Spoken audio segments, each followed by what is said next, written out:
What's going on, guys? It's your boy John the Liquidator coming back with another video. So it looked like Pat McAfee just annihilated the Paris Olympics. Guys, for this one here, we got to go to Paris. Let's get it. Let's go.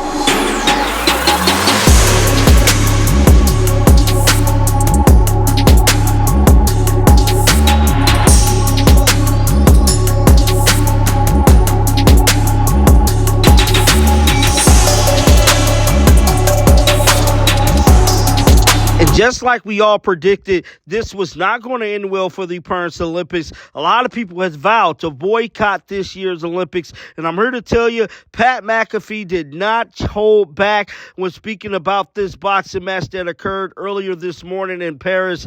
This was simply unbelievable that a transgender fighter could face a woman in a boxing match, and a lot of sports analysts has weighed in on this controversial fight. None other than Pat McAfee voiced his frustrations about it earlier this morning. It's being reported that on Thursday, the social media world erupted with discussion around Algerian women's boxer Iman Khalif that started after her opening round opponent Angela Carini of Italy withdrew after 46 seconds, which led to ESPN commentator Pat McAfee weighing in on the entire situation. With all that being said, let's roll the footage. I haven't done enough research. I saw that the International Boxing Association deemed a couple of the boxers that are in the Olympics, still in the Olympics, not eligible to box in women's boxing because they had too much testosterone, or they were deemed a male, I believe, from XY chromosome, from the research that I've done. So now we're watching the Olympics, and this Italian girl has made it. She's boxing, committed her whole life to boxing. Committed her whole life, this girl.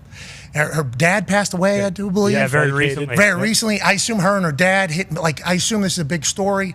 And then all of a sudden she finds herself in the Olympics moving forward, and she has to fight somebody from Algeria who has been banned from other competitions because not woman enough to compete. Yeah. And then 46 seconds into her Olympic fight with this woman from Algeria, basically taps out, broken nose. Then afterwards she cries and she's like, I've never been punched that hard in my life. And it's like, for me, I know this conversation has been happening for a few years. I just don't understand how we got to this point. And I am coming from a very empathetic point of view as well, because as we all kind of learned about the transgender situation that was happening for people, I think we're all incredibly bummed that that would be terrible if your soul did not match your physical body.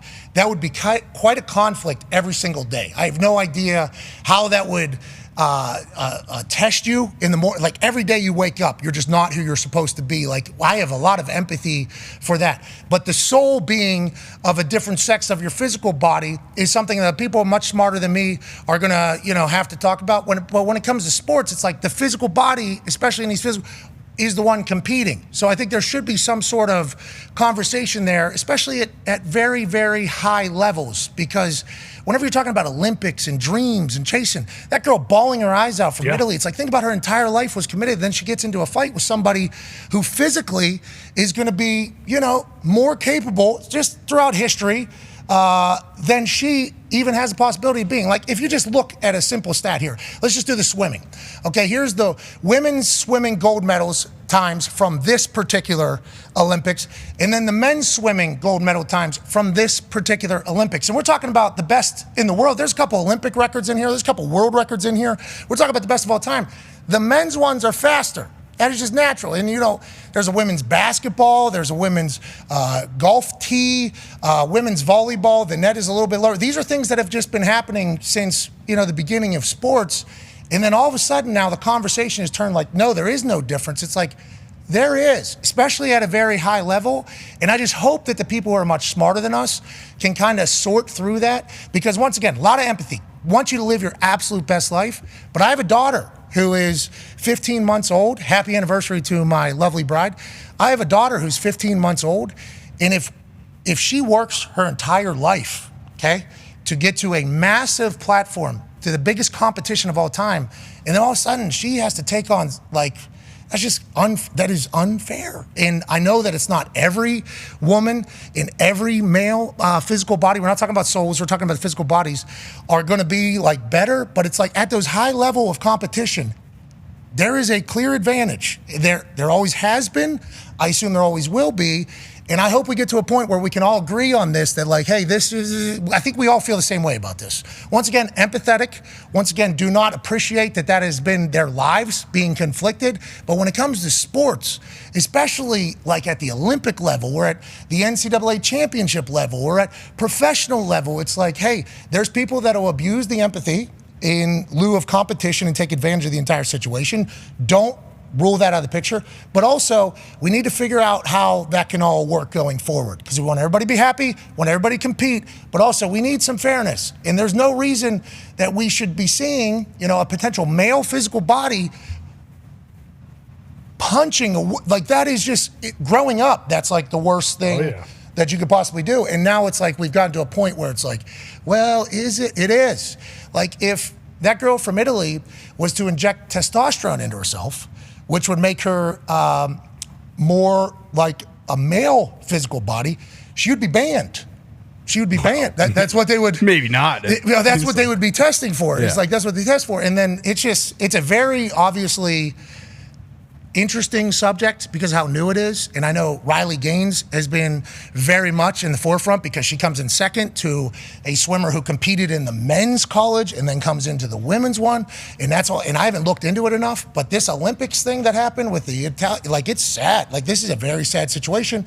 And she breaks her nose in 40 seconds. It's like, we have to acknowledge at least a little bit of something while also understanding that these people in their lives is vastly different than everybody else. So with that being said, we shout out the Olympics. We're thankful for the Olympics, but the Olympics is also something that potentially broadcasts and spotlight a situation that we can all kind of rally around, understand, and move forward with. And that's how I think our entire show feels. That's how I feel. I do not want to, I haven't done enough research. We hope the smart people figure it out. But that's just... It doesn't make sense. It doesn't make sense. We're pretty confused by it, and I assume there will be people that are smarter than us that will tell us why and how it all works out. But as somebody that's been in sports my entire life, I don't fully understand how we got to this point. That was Pat Mack weighing in on the controversial boxing match that occurred earlier today. But guys, I want to know your thoughts on all of this. Get down in the comments section. Let me know what you guys think about this. Keep them bills on because I'm going to bring you the news. And until next time, dog, shake the haters off. I'm out of here. Peace out. Shake the haters off.